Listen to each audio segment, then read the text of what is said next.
ይስጥልን ውድ ኢትዮ ከረንት የዩቲዩብ ገጽ ተከታዮችና አድማጮች እንደምን አላችሁ? ለዕለቱ የተመራረጡትን አርዕስተ ዜና ወደ እናንተ ይዘን ቀርበናል። በኢራን ዋና መዲና ቴህራን አካባቢ የሚገኙ የኤሌክትሪክ መሰረተ ልማቱ ላይ ከደቂቃዎች በፊት በተሰነዘረ ጥቃት ከተማው በከፊል ጨለማ መዋጧ ተዘገበ። ቴህራን በከፊል ጨለማ ተዋጠች። ኤሌክትሪክ መሰረተ ልማቶች ላይ ጥቃት መፈጸሙ ተገልጿል። የኢራን ኢነርጂ ሚኒስተር ጥቃቱን ያረጋገጠ ሲሆን ድርጊቱ በእስራኤል አሜሪካ የተቀናጀ ጥቃት መፈጸሙን አስታውቀው እንደ ሚኒስትሩ መግለጫ ከሆነ ጥቃቱ በኃይል ማከፋፈያ ጣቢያ ላይ ከፍተኛ ጉዳት ደርሷል ብለዋል። በአሁኑ ወቅት የቴክኒክ ባለሙያዎች የተጎዱ መሰረተ ልማቶች በመጠገን ኤሌክትሪክ አገልግሎት ወደ ነበረበት ለመመለስ ጥረት እያደረገ መሆኑ ገልጸዋል። ጥቃቱን ተከትሎ ቁጥራቸው ከፍተኛ የሆነ የቴህራን ነዋሪዎች ወደ አደባባይ በመውጣት ተቃውሞ ድምጻቸው እያሰሙ ነበር መሆኑ የተነገረ ሲሆን በከተማ የተለያዩ አካባቢ አላሁ አክበር በሚል ድምጽ ከፍተኛ ሁኔታ እየተሰሙ መሆን በስፍራ የወጡ መረጃዎች ያመለክታሉ። የድርድር ጥሪው በአሜሪካ ለምታደርገው የምድር ላይ ወረራ እንደ ሽፋን የምትጠቀምበት ነው ስትል ኢራን ገለጸ። ባለፉት 48 ሰዓት ውስጥ በእስራኤል ኢራን አሜሪካ መካከል ያለው ጦርነት ተባብሶ ቀጥሎ ሁኔታው እጅግ አሳሳቢ እንደሆነ ይገኛል። ባለፉት 48 ሰዓት የተሰሙ አሳሳቢ ጉዳዮች ምንድናቸው የሚለው የዜና ጥንቅራችን አካተናል። ቆይታቸው የምትሰሙት ይሆናል። ኤምሬትስ በመካከለኛው ምስራቅ ጦርነት ከባድ ዋጋ እየከፈለች ያለችው ለምንድን ነው? አሜሪካ እስራኤል በኢራን የተከፈቱ ጦርነት ሁለተኛው ወሩን ሲይዝ የተባበሩት አረብ ኤምሬት የቴህራንን ግልጽ ኢላማ እየሆነች መታለች ለምን የሚለው የዜና ጥንቅራችን አካተናል። ቆይታቸው የምትሰሙት ይሆናል። እነዚህን የመሳሰሉ አርዕስተ ዜና ወደ እናንተ ይዘን ቀርበናል። ቤተሰብ ለመሆን ላይክ፣ ሼር፣ ሰብስክራይብ ማድረግዎን እንዳይረሱ።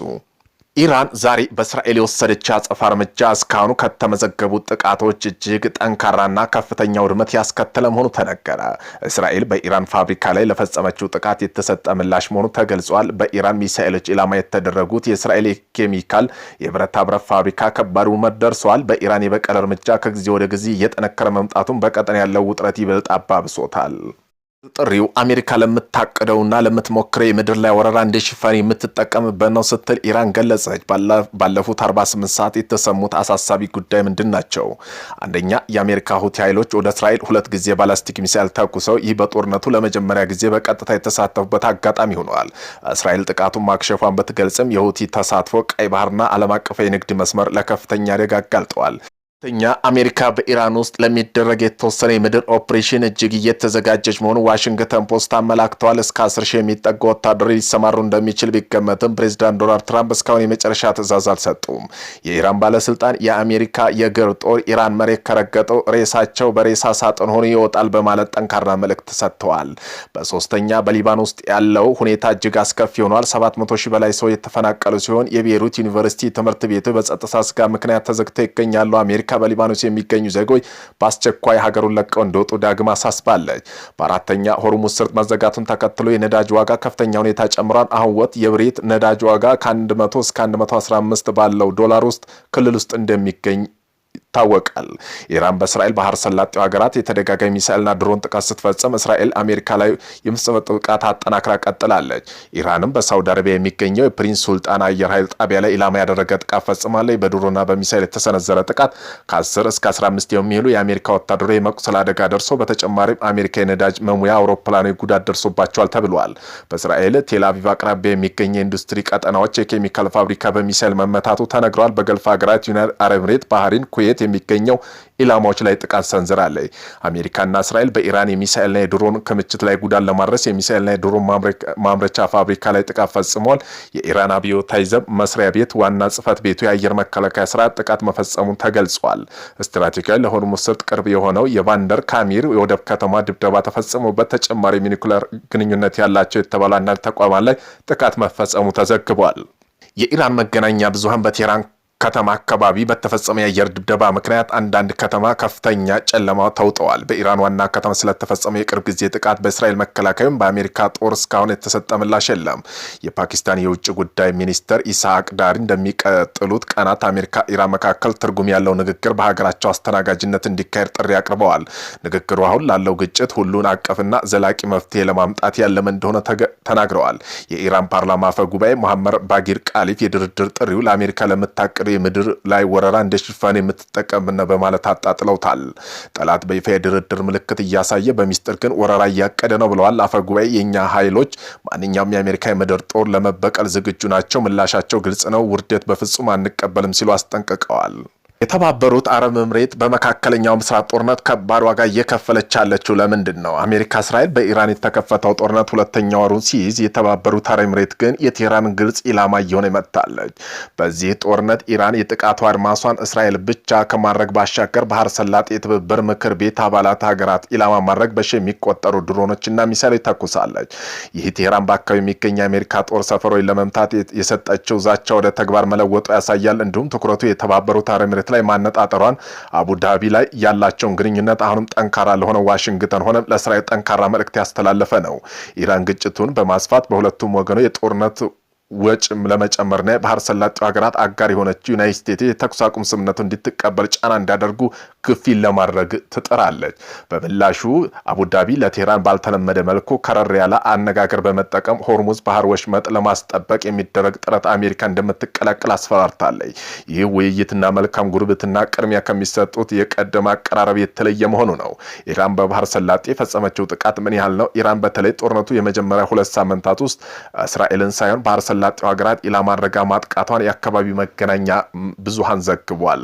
መቀመጫውን ኳታር ያደረገው አልጀዚራ እንደዘገቡ መጀመሪያዎቹ 11 ቀናት ውስጥ የተፈጸመው ጥቃት ቁጥራቸው እስራኤል የኢራን የመጀመሪያ ኢላማ ለመሆኗን ያሳያሉ። ይህም በማስረጃ ሲያስደግፉ ቴህራን ወደ አረብ ሀገራት 3100 ጥቃት ስትሰነዝር ወደ እስራኤል ግን 433 ብቻ ፈጽማለች። በጦርነቱ የመጀመሪያቸው 3 ሳምንታት ውስጥ ስለ ኢራን ጥቃት የተዘገቡ መረጃ ብዙሃን ይፋ ያደረጉ መረጃ እንደሚያሳዩ ከሆነ የተባበሩት አረብ ኤምሬት ከፍተኛ ኢላማ ሆና ቆይታለች። የህዝብ ፖሊሲ ምርምር ማዕከል ኃላፊ መሐመድ ባህሩን ለአቡዳቢ ስካይ ኒውስ አረቢያን ቲቪ እንደተናገሩ ቴህራን የተባበሩት አረብ ኤምሬት በጣም ቀላል ታዳኝና በቀጠናው ተጽዕኖ ውስጥ የመጀመሪያ ኢላማ እንደሆነች ያላትን እምነት እንደሚያሳይ ገልጸዋል። ይህ ኢላማ ከተመታ ሌሎች እየተከታተሉ ይወርቃሉ የሚል የኢራን አመራር ግን ግምት አለ ሲሉ ባህሩን ተናግረዋል። ጦርነቱ ከተጀመረ ጀምሮ ኢራን በተባበሩት አረብ ኤምሬት ውስጥ በርካታ ቁልፍ ቦታ አጥቅታለች። ከነዚህም መካከል የሀበሻ የጋዝ ማምረቻ አልዳ የጦር አውሮፕላን ማረፊያና ፋጅራ ወደብና ነዳጅ ማከማቻ ተቋማት የዱባይ ዓለም አቀፍ አውሮፕላን ማረፊያ ይገኙበታል። በኢራቅ ሰሜናዊ ኩርዲስታን ክልል ኤርበል የሚገኘው የተባበሩት አረብ ኤምሬት የቆንጽላ ጽሕፈት ቤትም በ2 የድሮን ጥቃቶች ተመቷል። የኢራን ሰራዊት አካል የሆነው የካቲለም አልነቢያ ማዕከል ዋና መስሪያ ቤት ቃል አቀባይ ኮሎኔል ኢብራሂም ዞልፋቅሪ የተባበሩት አረብ ኤምሬት ህዝብ በሚበዛባቸው አካባቢ የሚኖሩ ነዋሪዎች ለራሳቸው ደህንነት ሲሉ በኤምሬትስ ከተሞች ውስጥ ላሉ ወደቦች የጀልባ መቆሚያዎችና የአሜሪካ መጠለያ ስፍራዎችን ድርቁ አሳስበዋል። ኢራን የተባበሩት አረብ ኤምሬት ውስጥ የሚገኙ የአሜሪካ ሚሳይል ማስወንጨፊያ ቦታዎች ላይ በማነጣጠር ራሷን የመከላከልና ህጋዊ መብት እንዳላት ተናግረዋል። ኢራን የተባበሩት አረብ ኤምሬት ግዛቷን በሃርክ ደሴት ላይ እና አቡ ሙሳ ላይ የተሰነዘሩ ጥቃቶች ጨምሮ ጥቅም ላይ መዋል በግልጽ ስትወነጅል የተባበሩት አረብ ኤምሬት ክሱን ውድቅ አድርጋለች። ጥቃቱ አሜሪካ የኤምሬትስን ኢኮኖሚ ምን ያህል ተጽዕኖ አሳድረዋል? የተባበሩት አረብ ኤምሬት ለረጅም ጊዜ በቀጠለ ኢኮኖሚና የዲጂታል ሚዲያ ማዕከል መሆኗ ስትገለጽ የነበረው በጦርነት ከፍተኛ ተጽዕኖ ደርሶባታል። በኢራን የሚሳኤልና ድሮን ጥቃት ተያይዞ የሚከሰቱ ፈጣን የደህንነት ስጋቶች በተጨማሪም የተባበሩት አረብ ኤምሬት ዋና አክሲዮን ገበያ የሆነው ኤዲኬክስ ጄኔራል ባህር ሰላጤው ከፍተኛ ደረጃ ኪሳራ አስመዝግቧል። ባለፈው አንድ ወር የአክሲዮን ገበያ 11.4 በመቶ ቀንሷል ሲል የትሬዲንግ ኢኮኖሚክ መረጃ አሳይቷል። በቱሪዝምና አቪዬሽን አየር ክልል መዘጋት በስፋት በሚደረግ የበረራ ስረዛዊ ምክንያት ከፍተኛ ኪሳራ ደርሶባቸዋል። በአውሮፓውያን መጋቢት 8 የታተመው የኢራቅ አልጋፕ ፕሬስ በጦርነቱ መጀመሪያ ሳምንት ብቻ 6 ባህር ሰላጤ አውሮፕላን ማረፊያ የ$399 ሚሊዮን እንዳጡና የተባበሩት አረብ ኤምሬት ኪሳራ $95 ሚሊዮን እንዲገመት ተዘግቧል። የኢነርጂ ዘርፉም ቢሆን እዚሁ ተጎድቷል። የሆርሙዝ ባህር ወሽመጥ በመዘጋቱ የተባበሩት አረብ ኤምሬት ዕለታዊ ነዳጅ ምርት ከግማሽ በላይ ቀንሷል ሲል ሮይተርስ ዘግቧል። አብዛኛዎቹ የምስራቅ የመን ጉዳዮች ላይ የሚያተኩረው ጸረ ኤምሬትስ አቋም የሚያራምደው የአልማሃዲን ቲቪ በመጋቢት 11 ዘገባው አቡዳቢ በግጭቱ ውስጥ ትልቁ ተሸናፊ እንደሆነ ጠቅሶ ዓለም አቀፋዊ ማህበረሰብ ውስጥ ያላትን ምስል እንደተበላሸ አክሏል። በተጨማሪም በሩዋይስ የነዳጅ ማጣሪያ ጣቢያና ፋጅራህ የነዳጅ ማዕከል በተሰነዘረ ጥቃት የነዳጅ ምርቱ መቀነሱን ተጠቅሷል። አቡዳቢ ምን ያህል እርምጃ እየወሰደች ነው? ኤምሬትስ ባለስልጣን ሚዲያዎች የተባበሩት አረብ ኤምሬት በቀጠናው አስተማኝ አገርን ተደርጋ እንድትታይ ለማድረግ ሞክረዋል።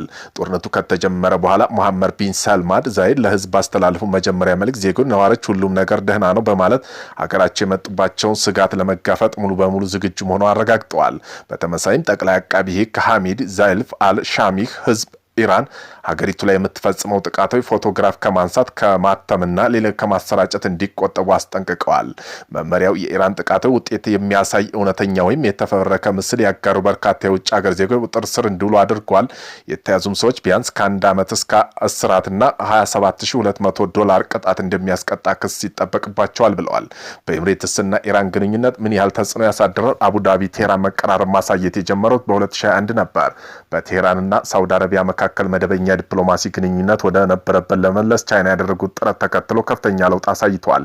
የግንኙነቱ መሻከር ዋና ምክንያቱ አብዛኛው የተባበሩት አረብ ኤሚሬት የኢኮኖሚ ጥቅሞች ከሪያድ ጋር ባለባት ፉክክር ውስጥ ራሷን እንደ ቀጠና ሀያል አገር በማስቀመጥ ካላት ፍላጎት የተነሳ ነው። ይሁን እንጂ አሁን የጦርነቱ የተባበሩት አረብ ኤሚሬትና ኢራን ግንኙነት ከፍተኛ ተጽዕኖ አሳድሯል። ይህም ወደ መወነጃጀልና ዛቻ እያድግ አድርጎታል። በዚህ ወር መጀመሪያ የተባበሩት አረብ ኤሚሬት በቴህራን የሚገኝ ኤምባሲዋን ዘግታ ኢራን በግዛቷ የሰነዘረችውን ጥቃት ምክንያት አምባሳደርና ዲፕሎማሲያውን አስወጥታለች። በተጨማሪም አቡዳቢ በኢራን አምባሳደር ሬዛ አሚር በመጥራቷ ጠንካራ የተቃውሞ መልእክት አስተላልፋለች። ባህረ ሰላጤው ሀገራት ህብረት ውይይት የሚያጎላ መልእክት ቢያስተላልፉም አንዳንድ የሚዲያ ዘገባዎች ግን እንደሚጠቁሙ ከሆነ ሳውዲ አረቢያና የተባበሩት ኤሚሬት በኢራን ላይ የሚደረገው ውጊያ ውስጥ ለመሳተፍ እየጣሩ ነው። ይህም ለውጥ አቡዳቢና በቴህራን መካከል ግንኙነታቸውን ለማስተካከል ያለው ማንኛውም እድል ሊደናቀፍ ይችላል ተብሏል።